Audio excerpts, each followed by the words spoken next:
¿Y si el verdadero campo de batalla ya no son los tanques, sino los cerebros que deciden el futuro de una nación? Imagina una mañana cualquiera en Kryvyi Rog. De repente, un misil ruso atraviesa el cielo y destroza el edificio donde se celebra una reunión clave. Altos mandos de la inteligencia militar y la seguridad ucraniana, el GUR y el SBU, están dentro. El golpe es demoledor.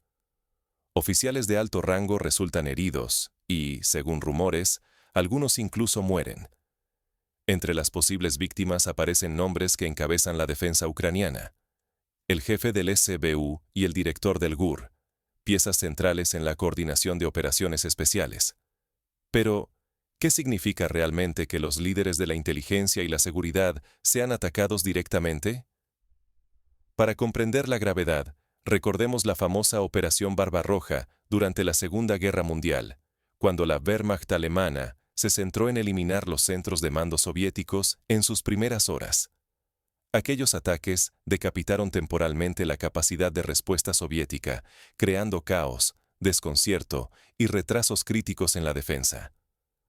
Aunque las tecnologías y las circunstancias han cambiado, la lógica es la misma. Si desmantelas el cerebro, el cuerpo entero queda vulnerable. No es un simple ataque a infraestructuras. Es un golpe quirúrgico con un mensaje directo. El enemigo quiere decapitar la estructura de mando, eliminar a quienes piensan y planifican cada movimiento. El objetivo ya no son los puentes ni los arsenales, sino los centros de decisión, los verdaderos cerebros detrás de cada táctica. Al analizar la manera en que se llevó a cabo este ataque, es imposible no pensar en escenarios similares modernos.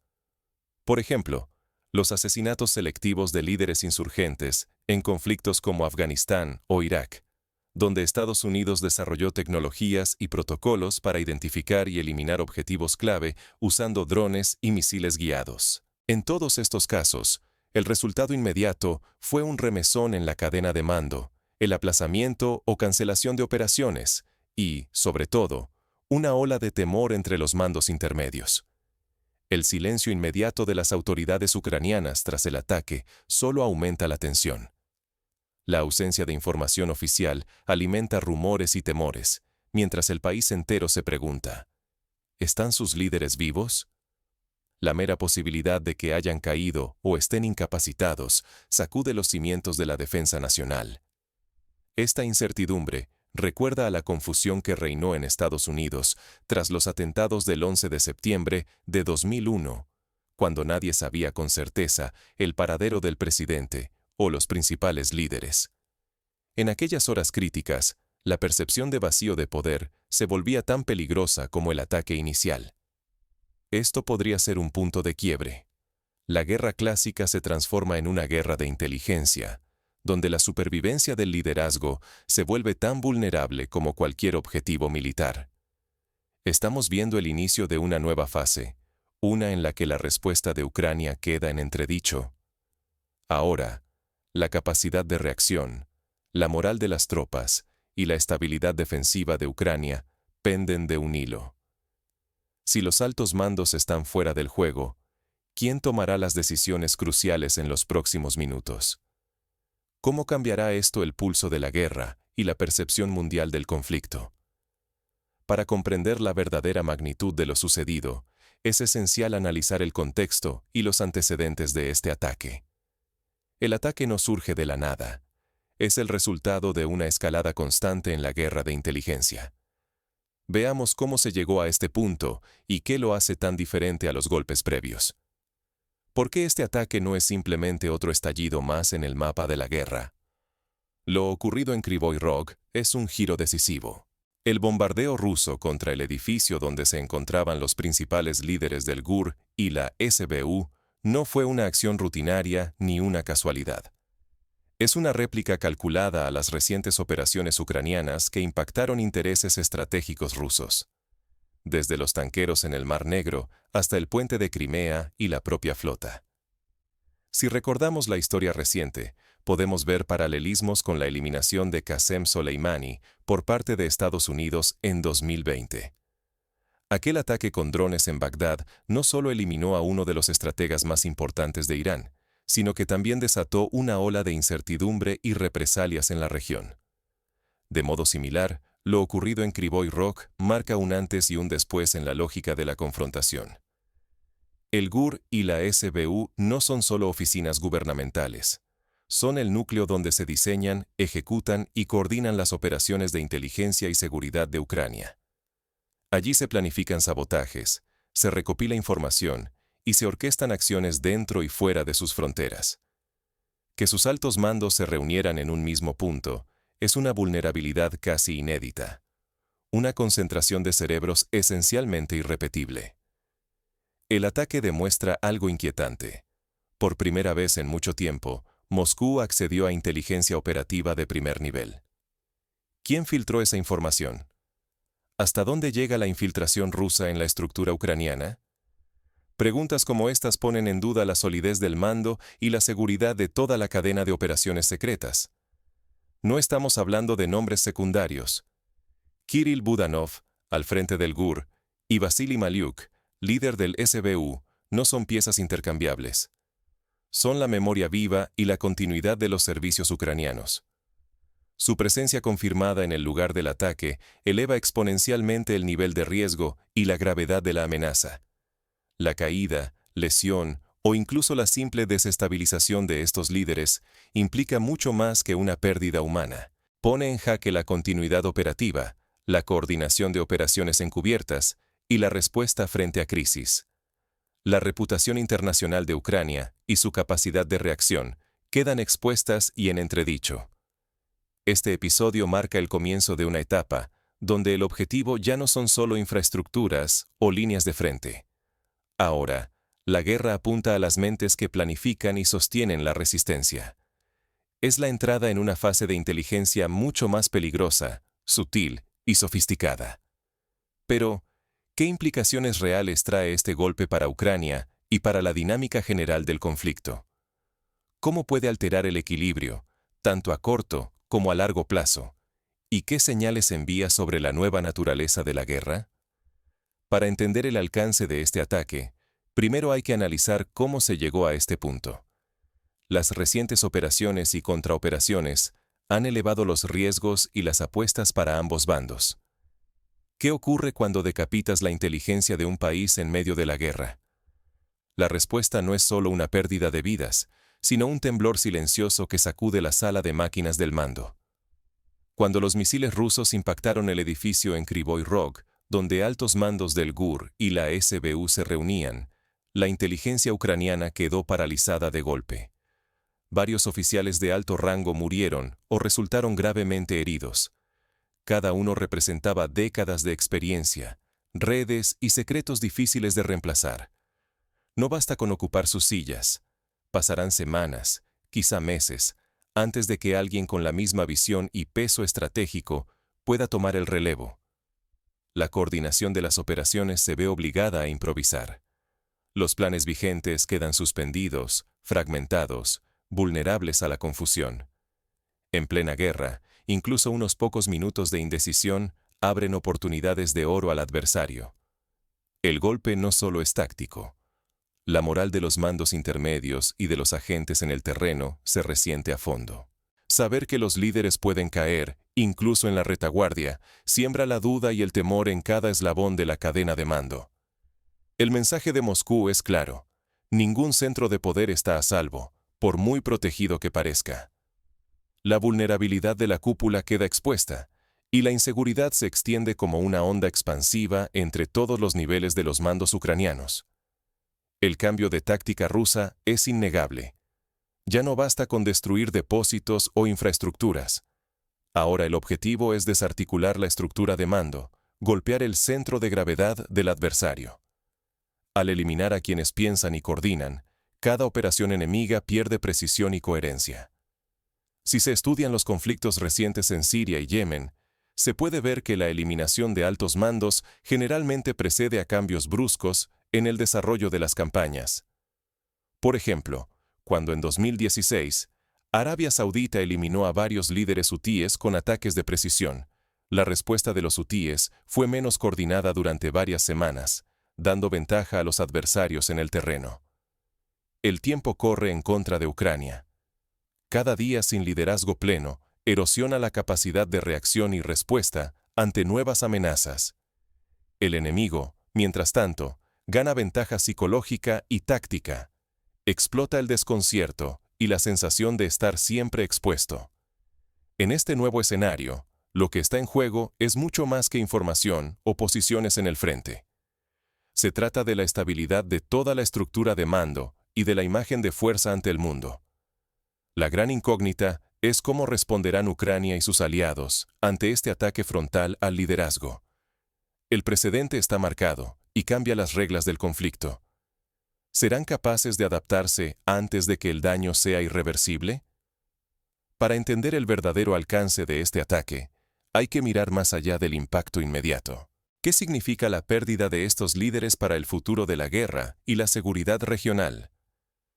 El ataque ruso contra el núcleo de liderazgo ucraniano sacude los cimientos del conflicto y redefine cuáles son los límites del enfrentamiento. Ahora, la pregunta es si veremos represalias inmediatas, adaptaciones defensivas o una escalada peligrosa que arrastre a más actores al epicentro de la crisis. Ucrania enfrenta una presión inédita. Debe reorganizar su cadena de mando y reforzar la seguridad de sus altos cargos en tiempo récord.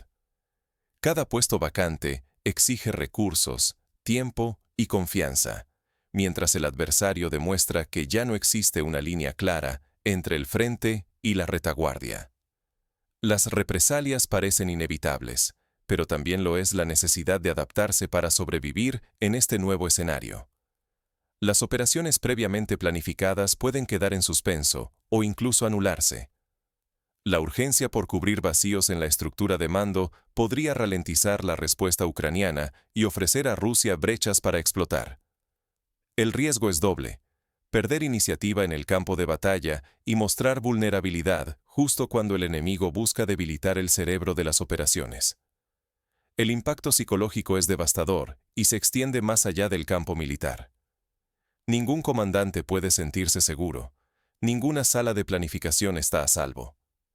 El temor se infiltra en cada decisión, alimentando la desconfianza y la incertidumbre dentro de las filas ucranianas, mientras Moscú observa cualquier signo de fractura interna. Occidente no es ajeno a esta transformación. Los aliados observan con alarma el giro de la ofensiva rusa hacia la cúpula ucraniana. Algunos gobiernos podrían replantearse el nivel y la modalidad de su apoyo, temiendo que sus propios representantes se conviertan en blancos. La cooperación en inteligencia y la asistencia militar están ahora bajo revisión, en un entorno donde el riesgo de contagio del conflicto se vuelve más real. Desde Moscú, la narrativa oficial celebra el inicio de una fase de presión selectiva. El mensaje es inequívoco: nadie está fuera de alcance y la prioridad pasa de infraestructuras a personas clave. Pero este cambio de estrategia reduce al mínimo el margen de error. Un ataque mal dirigido, o que afecte a civiles o delegaciones extranjeras, podría disparar una escalada que altere la seguridad internacional y expanda el conflicto a nuevos escenarios. Así, el futuro se presenta incierto y explosivo. ¿Qué lecciones podrán extraer los líderes para evitar que el ciclo de represalias convierta a la región en un polvorín aún más incontrolable? El eco de este ataque resuena en todas las capitales. Las próximas horas serán decisivas para medir la respuesta ucraniana y el impacto en la cooperación internacional. ¿Cómo pueden sobrevivir y adaptarse los mandos cuando el fuego enemigo no es solo directo, sino también estratégico y sorpresivo? El ataque en Kryvyi Rog revela una verdad incómoda. Ningún líder, por poderoso o blindado que parezca, está realmente a salvo si subestima la astucia del adversario. La seguridad total es un mito. Incluso los mandos con décadas de experiencia pueden transformarse, de un instante a otro, en el objetivo central de una operación quirúrgica si el enemigo logra burlar sus barreras. Por eso, las estructuras de mando necesitan algo más que jerarquía y nombres. Requieren protocolos de sucesión preparados para el peor escenario y una descentralización que no dependa de una sola cabeza. En la guerra moderna, cada segundo de indecisión, cada vacío en la cadena de mando, puede resultar fatal. El sistema debe ser capaz de funcionar, incluso si pierde a quienes lo dirigen. El tiempo se convierte en un recurso tan valioso como la munición. La velocidad para restaurar la cohesión y restablecer las comunicaciones tras un golpe es determinante.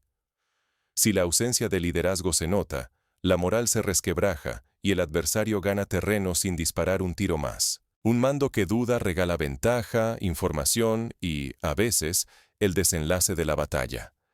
Sin embargo, hay factores que ningún manual puede reemplazar.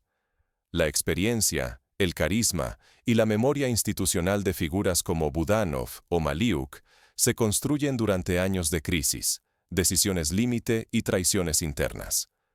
Cuando desaparecen, dejan más que un vacío administrativo. Siembran dudas, debilitan la cohesión y erosionan el conocimiento táctico, aun cuando nuevos nombres ocupen sus puestos. La guerra de inteligencia ha redefinido todos los conceptos de seguridad. Ya no existen frentes intocables. Cada reunión, cada trayecto, cada mensaje puede ser rastreado y atacado mediante tecnología avanzada. Esto obliga a los líderes a reinventarse constantemente, desde la dispersión física hasta el cifrado extremo y los protocolos móviles. Ignorar señales como la de Krivoy Rog es invitar al desastre. No adaptarse significa perder capacidades clave de forma irreversible y abrir grietas que el enemigo explotará sin dudar. Cada ataque a la cúpula es un recordatorio brutal. La resiliencia y la adaptación son el primer escudo de cualquier liderazgo bajo amenaza. El golpe a la cúpula ucraniana no solo pone a prueba la fortaleza de sus estructuras internas, sino que también envía un mensaje a todo el tablero internacional. ¿Cómo responderá el liderazgo y qué señales captará el mundo a partir de este ataque? En esta guerra, ya no existen refugios invulnerables. Adaptarse o quedar atrás es la única opción posible. El ataque ruso en Krivoy Rog ha demolido cualquier ilusión de seguridad. Las viejas reglas han sido sustituidas. Ahora, los líderes y los centros de inteligencia están tan expuestos como cualquier otra unidad en el frente. Lo que antes era considerado sagrado y fuera de alcance, hoy se ha convertido en el objetivo principal. Esta transformación afecta a todos los actores involucrados y redefine las prioridades. Ignorar la nueva realidad significa arriesgarse a sorpresas mortales y a una escalada imprevisible. El peligro de que cada movimiento sea detectado es mayor que nunca. Quedarse anclado en antiguos esquemas es una sentencia de vulnerabilidad. Lo sucedido en Krivoy Rog es un mensaje demoledor para Ucrania, pero también una advertencia global. Cualquier país que confíe en la fortaleza de sus mandos se enfrenta ahora a la presión inédita de proteger a su liderazgo, responder a crisis en tiempo real y resguardar su reputación internacional. Cada encuentro, cada desplazamiento, cada decisión puede ser el próximo objetivo de un ataque quirúrgico. La guerra de inteligencia se está reescribiendo ante los ojos del mundo. La estabilidad regional depende de cómo respondan ambos bandos. Cada error, cada demora puede ser irreversible. El margen de maniobra es más estrecho que nunca, y solo la anticipación puede evitar el desastre. En este tablero, la adaptabilidad se convierte en la única garantía de supervivencia. Ya no hay sitio para confiar en jerarquías rígidas ni en escondites secretos. La innovación y la velocidad para anticiparse a la amenaza son las nuevas armas. La verdadera batalla ahora se libra en la mente y en la capacidad de adaptación de quienes toman decisiones. Solo quienes acepten estas nuevas reglas y actúen en consecuencia tendrán una mínima oportunidad de sobrevivir al próximo capítulo de este conflicto impredecible. Pero, ¿qué pasos concretos pueden tomar los líderes y las Fuerzas Armadas para proteger la continuidad operativa y fortalecer la resiliencia ante futuros ataques? Aquí es donde la historia y la tecnología ofrecen lecciones fundamentales. Primero, deben establecerse protocolos de sucesión claros y jerarquías alternas.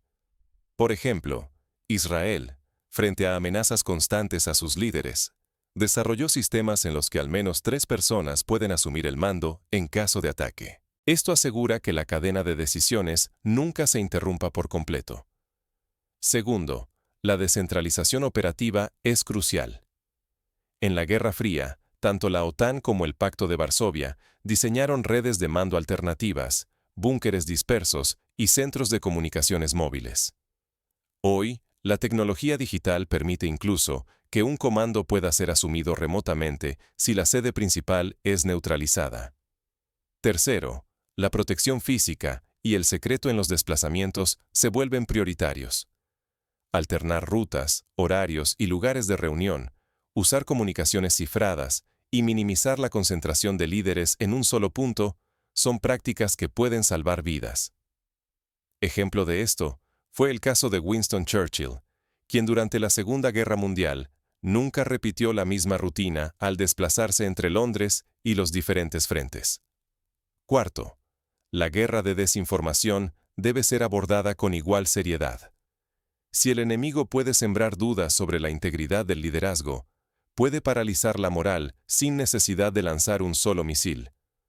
Por eso, la comunicación estratégica, tanto interna como externa, es ahora una herramienta de defensa tan poderosa como cualquier escudo antimisiles. Quinto, el entrenamiento constante de cuadros intermedios y la rotación de responsabilidades permiten que el conocimiento y la experiencia no queden concentrados en una sola figura. Así, si un líder cae, la organización mantiene su capacidad de respuesta y su memoria operativa intacta. Finalmente, la cooperación internacional en inteligencia y seguridad debe reforzarse. Ejercicios conjuntos, intercambio de información en tiempo real y apoyo logístico externo pueden ser la diferencia entre una defensa resiliente y un colapso ante la sorpresa. En resumen, la historia enseña que los golpes a la cúpula pueden ser devastadores, pero también que la adaptación y la previsión pueden convertir el desastre en una oportunidad de renovación. Cada crisis encierra la semilla de una transformación si se asume con inteligencia y determinación. Así, en medio de la incertidumbre y la tensión, la pregunta final sigue abierta. ¿Serán los líderes ucranianos capaces de reinventar su sistema de mando y proteger la continuidad de su lucha, o quedarán atrapados en un ciclo de vulnerabilidad y represalias? La respuesta, como en todos los grandes momentos de la historia, dependerá de su capacidad para aprender, anticipar y actuar con la velocidad del rayo y la frialdad de un estratega. Solo entonces se decidirá si el próximo capítulo será el principio de un renacimiento o el preludio de una caída. El mundo observa. La batalla por el futuro de Ucrania, y quizá por la naturaleza de las guerras del siglo XXI, se libra ahora en los despachos, en las redes y en la mente de quienes se atreven a liderar bajo el fuego del adversario.